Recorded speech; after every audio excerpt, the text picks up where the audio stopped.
Hello बच्चों, question states that a body is in limiting equilibrium on a rough inclined plane inclined at an angle 30 degree with horizontal.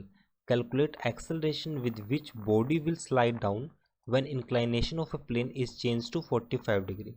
So question में हमारे पास कहा गया है कि एक बॉडी है जो कि किसी इंक्लाइन प्लेन पर रखी हुई है. सपोज करता हूँ ये हमारे पास एक बॉडी है जो कि एक इंक्लाइन प्लेन पर है. सपोज ये हमारे पास एंगल थीटा है और हमारे पास यहाँ पर जो फ्रिक्शनल का कोफिशिएंट है वो हमने म्यू को सपोज किया. फर्स्ट की कंसेप्ट को देखते हैं क्वेश्चन में. नाउ एज वी नो, जैसे कि हम जानते हैं कि अगर इक्विलिब्रियम की सिचुएशन होगी at equilibrium, E Q U M means equilibrium होगा. इक्विलिब्रियम की कंडीशन पे हमारे पास जो फोर्स हमारे पास इसका फॉरवर्ड डायरेक्शन में एक्ट करेगा वही हमारे पास जो रिवर्स डायरेक्शन में होगा वो दोनों फोर्स इक्वल हो जाएंगे. मीन्स इस पर लगने वाले जो फॉरवर्ड डायरेक्शन में फोर्स होंगे, अगर हम इसके वेट की बात करें that is vertically downward and this component is theta and this component is M ji cos theta और ये कंपोनेंट हो जाएगा हमारे पास एम जी साइन थीटा. ये होगा हमारे पास म्यू और अपोजिट हमारे पास आएगा एक फ्रिक्शनल फोर्स एफ. अब क्वेश्चन में अगर देखा जाए हमारे पास frictional force that is equals to mu M G cos theta, because N हमारे पास क्या है, normal reaction, and frictional force को निकालने के लिए हम यूज़ करते हैं mu into N. N balance करेगा हमारे पास एम जी कोस थीटा को. इस इक्वेशन को हमने यहाँ पर पुट किया. सो फ्रिक्शनल फोर्स हमारे पास आएगा mu M G cos theta. अब ये फोर्स लगने वाला कुछ डायरेक्शन में, अपोजिट डायरेक्शन में, और इसको बैलेंस करेगा m ji sine theta. So at equilibrium m ji sine theta equals to mu M G cos theta. Means m g से एम जी कैंसिल और यहाँ से जो म्यू की वैल्यू आएगी हमारे पास वो हो जाएगी sine theta divide by cos theta. Equilibrium किस एंगल पर है, 30 डिग्री पर. So we will put here value 30 degree. Sine by cos क्या होता है, टेंजेंट थीटा. थीटा हमारे पास 30 डिग्री, तो ये वैल्यू आएगी हमारे पास 1/√3. ये म्यू की वैल्यू आ गई. अब म्यू की वैल्यू ये आ गई और अब हमने इसमें क्या किया है कि चेंज किया है when inclination of plane is change to 45 degree.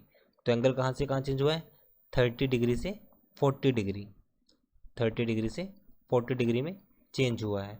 सो ऐसी सिचुएशन में हमें फाइंड आउट करना पड़ेगा इसमें.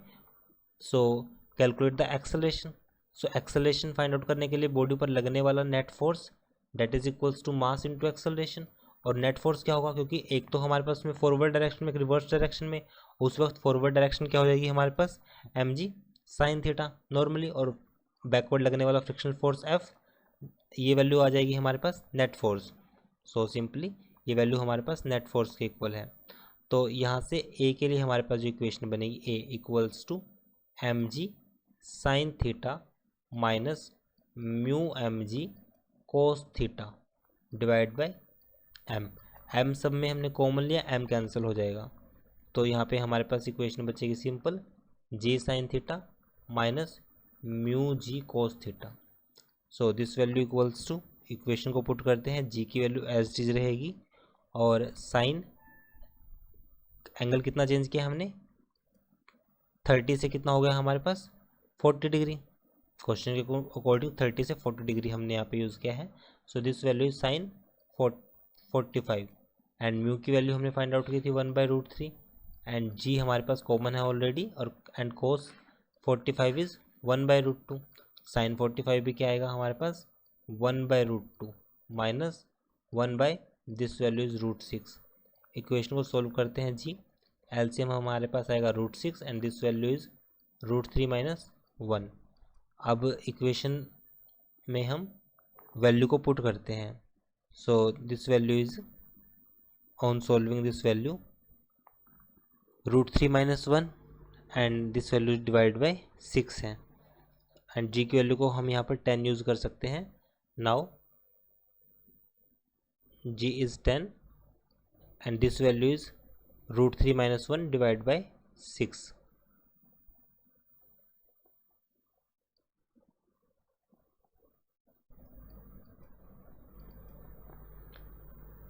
सो नेक्स्ट हम इसमें रैशनलाइज कर सकते हैं इक्वेशन को फर्दर सॉल्व करने के लिए. 10 √3 minus 1 divided by root 6, root 6 divided by root 6. This value is 10 root 6 root 3 minus 1, and this value is 6. So it will be our answer. I hope solution is understandable. Thank you.